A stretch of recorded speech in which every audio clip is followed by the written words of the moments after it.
Okay, so this is chapter 4. We'll touch fairly briefly on these concepts of ethics. These are more relevant if you're a producer of research, if you're actually engaged in it.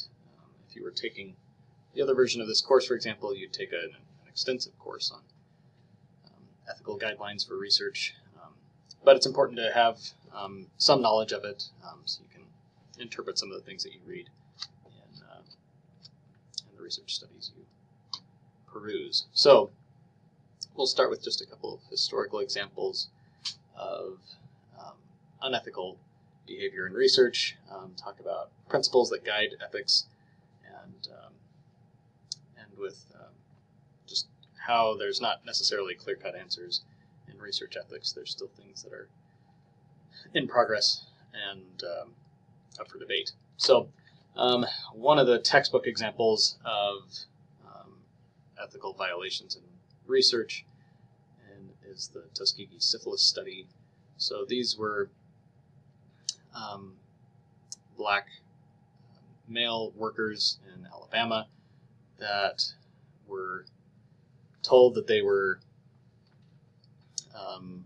receiving treatment, that they were undergoing some tests for a disease for syphilis, which a lot of them didn't even know that they had.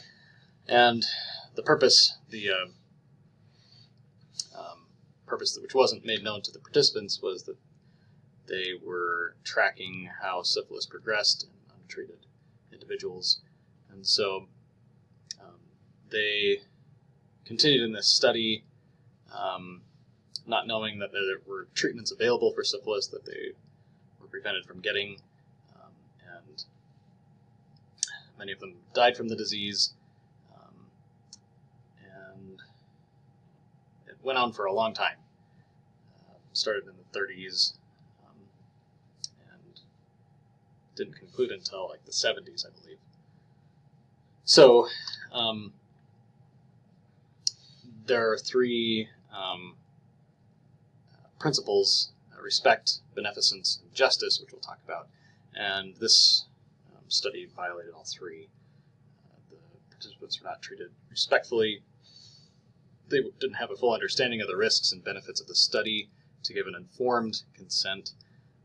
They were harmed, treatment was withheld, and they were at a targeted disadvantaged social group. Many of them didn't have the literacy background to be able to properly ask the questions that they would need to, and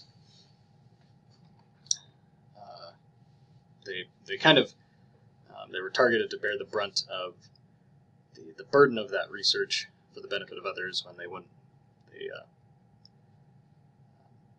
going to bear the benefit of it. Let's see. Here's another famous study, the Milgram Study, Milgram Obedience Study. This one's a little less clear-cut. Just a brief description of the study. Participants came in, told they were going to be part of a learning task.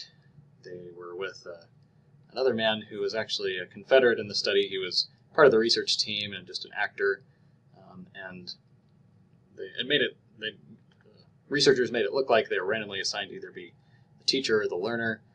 The learner was supposed to answer some questions about groups of words, and if the answer that he gave was incorrect, then the teacher in the study was instructed to administer a shock. And there was a panel of all these levers that allowed and the participant was instructed to administer a stronger shock each time an incorrect answer was given. And it went all the way up to extremely high voltage, don't press this lever. And they were told that the participant had a heart condition, and throughout the study he would, of course just acting, no shocks were actually administered, but he would complain about his heart, and many participants a majority of them went all the way and obeyed what they were instructed to do by the researchers, and probably believed that they administered lethal shocks to the participants. So you can imagine this was a traumatic experience for the participants, thinking that they had been responsible for someone's death. And there was deception in the study, of course, which we'll talk about still exists, but of course that needs to be balanced with proper consideration for the subject's anxiety. And so this study has actually been replicated in more recent years, but with some slight modifications, one of which being that the shocks it was clear that they weren't going to be lethal to the participant in the pretend world, right?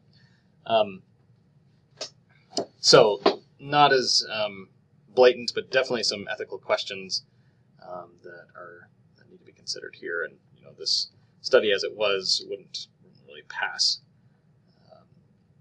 the regulations that are in place for ethics today. So these are the core ethical principles. The Belmont Report was a formal statement developed by organizations around the world.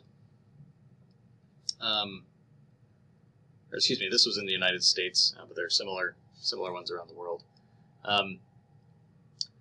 So respect, that's basically treating participants as volunteers, that they should give their informed consent for participation in research.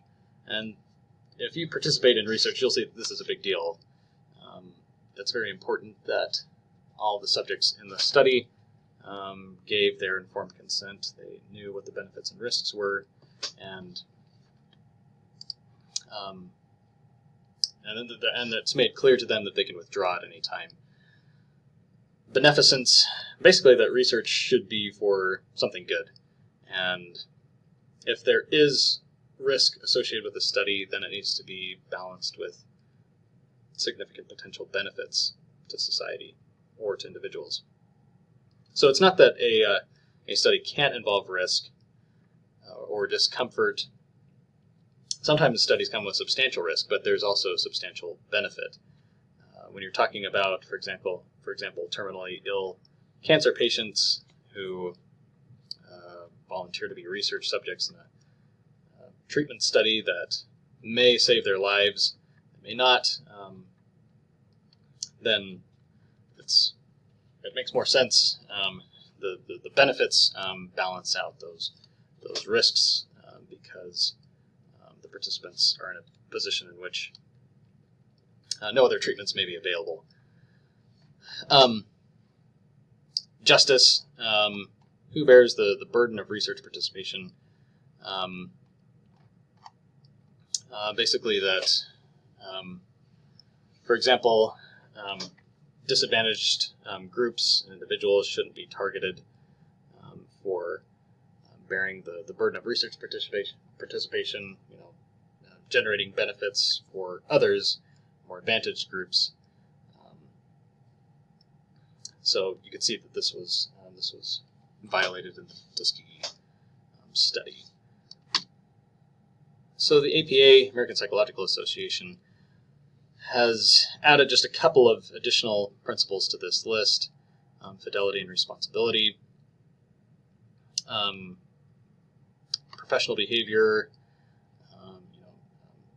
building relationships of trust. This applies in research teaching, but also in clinical practice especially. And then integrity, so dealing with accurately reporting results, plagiarism, things like that have been added as well. There are actually 10 ethical standards. These consist of, most of them don't apply directly to research. Some involve things like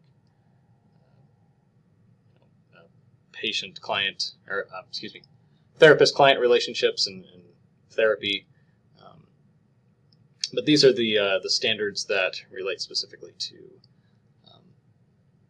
research. Okay, so institutional review boards need to ensure that research is conducted ethically. Any institution that conducts research that's federally funded needs to have an IRB, and probably beyond that too, but definitely if you receive any kind of funding, you need to have an IRB. So Dixie State does have one of these. It consists of researchers, non-researchers, people from the community, and they review applications for conducting research and ensure that experimental design is good, it's going to have benefits, and also weighing that with the risks. Informed consent, we already kind of talked about that. There's typically a form that's signed. Sometimes this is just done electronically, but participants need to know what the study entails and know that they're a volunteer. So deception. As I mentioned, deception is something that can ethically occur in psychological research with certain guardrails in place. One of the big ones for that is just debriefing. Debriefing needs to take place after deception has occurred. So if in a study, often deception is necessary. If you want to know how somebody acts in response to a staged theft, you can't tell them beforehand, hey, you're going to see somebody try and steal something. It's not real, but we just want to see how you react. Of course, you're not going to get any good data from that because you need that element of surprise, if you will. But afterwards, you need to tell them, hey, this was all staged, this wasn't real, and this is why we did it. And perhaps provide some resources that they can research, that they can do some further reading on why it was important and what the full purpose of the study was. Research misconduct, data fabrication, if you're just cooking up numbers and publishing that occurs pretty rarely, but it does. Plagiarism, of course, that's something that we will talk about in this class, but also as a researcher, making sure that credit is given where it's due. Animal research, this is one of the more complex issues that's dealt with in psychological research. It's very commonly done. Animals are used as subjects in research very commonly, especially in biopsychology, neuroscience, and there are a lot of foundational findings in psychology that are based on animals. So how is this okay? Many times animals experience pain or die as a result of the studies. Those who are in favor of it, which is the majority in the psychological research community, argue that there are many benefits that can't really come any other way. There are key similarities between humans and other animals, especially mammals, that allow us to learn important things from animal research, and can't really be learned in other ways. Now, if it's possible to, then it's only ethical to spare the animals if possible. And that's part of the regulation that's in place. And all institutions that conduct animal research have what's called an IACUC. And that's basically like an IRB except for animal research, ensuring that their well-being is maximized, you're using as few animals as possible, and that harm and suffering is minimized. So, for example, when I did research on rats as an undergrad, the rats were always kept under anesthesia if any kind of surgical procedures were done. There are definitely many groups that are opposed to this. PETA is the most prominent example, and they argue that animals should have rights equal to those of humans. Again, this is not really a clear-cut right-wrong answer, but yeah, there are priorities that need to be balanced, and currently, at least in the psychological community, the benefits outweigh the risks and the harms. So, all right, so that's the end of this chapter.